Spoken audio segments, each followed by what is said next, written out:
Hello everyone, I'm Kevin Dominic Madis and today we're going to talk about my dataset titled Room Occupancy Estimation. The dataset includes measurements of temperature, humidity, light intensity, and CO2 concentration, which are crucial factors in determining whether a room is occupied. The relevance of this dataset lies in its potential application to smart building systems where accurate occupancy predictions can optimize energy usage and improve occupant comfort. For instance, automated system can adjust lighting, heating, and ventilation in real time based on occupancy, reducing energy waste and enhancing environmental control in buildings. The dataset's practical implications extend to fields like energy management, automation, and smart cities, where data-driven solutions are increasingly critical for sustainability and efficiency. This dataset is important for both research and industry because it helps improve energy efficiency, lower operational costs, and support environmental sustainability and smart buildings. By analyzing how environmental factors influence human presence, building systems can respond dynamically to occupancy patterns, ensuring optimal energy consumption and comfort. Moreover, the dataset's multi-phase nature, spanning temperature, humidity, light, and CO2 highlights the significance of integrating various data streams to make precise predictions in complex environments. For research, it offers a robust foundation for machine learning tasks such as classification, feature engineering, and predictive modeling, while contributing to the development of intelligent systems that are vital for the future of urban infrastructure and IoT applications. Now we're going to open my dataset in Weka.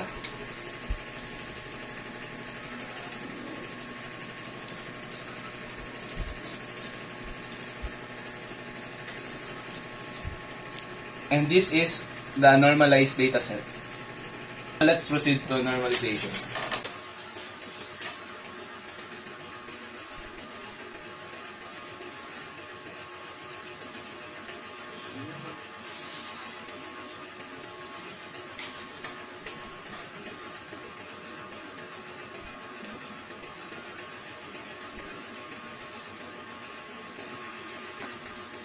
Now this is the normalized dataset.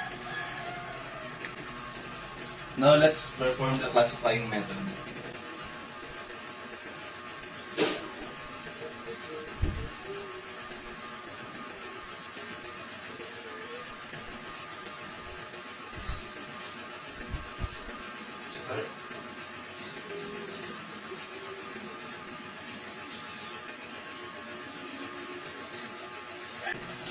This is the classifier output.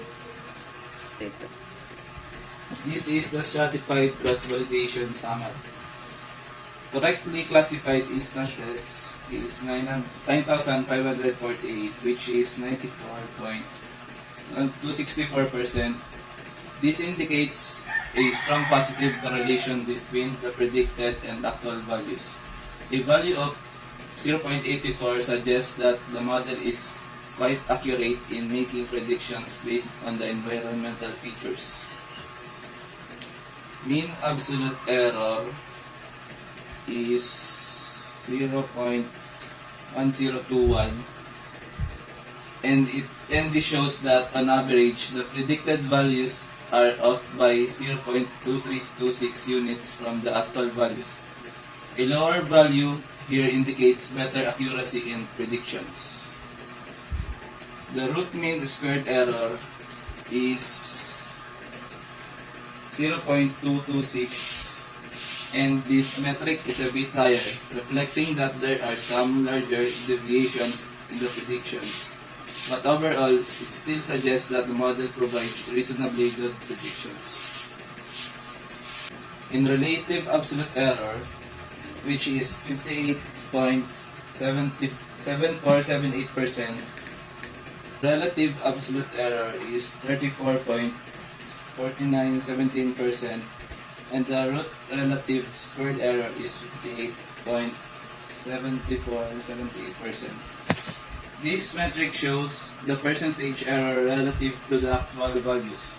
While this number indicates some room for improvement, The correlation coefficient suggests the model still performs reasonably well for a decision stamp, which is a relatively simple model. And the total number of instances is 10,129. Now we're going to perform clustering method.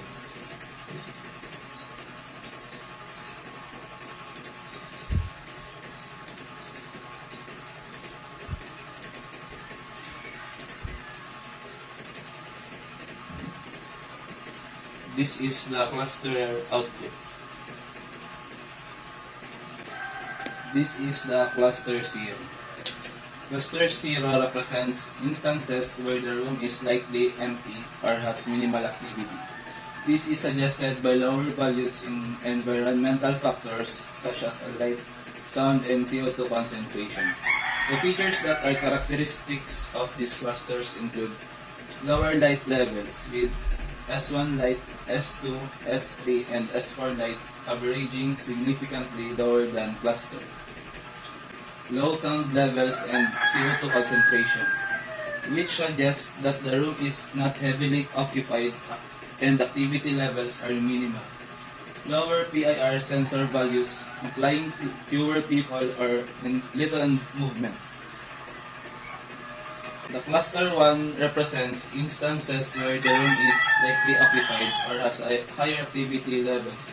In this cluster, environmental readings are significantly different.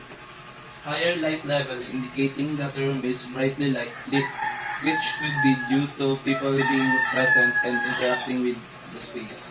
For example, S1 light is much higher at 115 in cluster 1 compared to 5.6 in cluster 0. Increased CO2 levels, 759 in cluster 1 compared to 395 in cluster 0, which could be due to people breathing and contributing to CO2 accumulation in the room.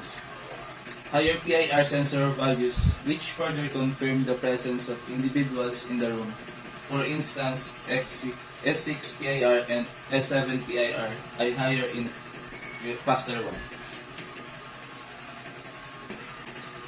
In recommendation, in real-life scenarios, the insights gained from the room occupancy estimation datasets can be highly beneficial for optimizing building management systems.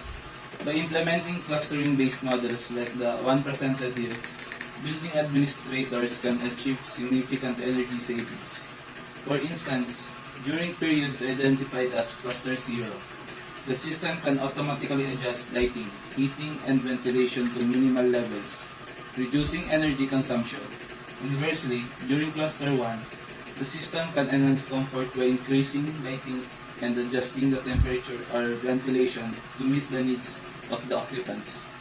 This intelligent automation can help create a more sustainable environment by ensuring that energy is only used when needed, while also improving the overall comfort of those using the space.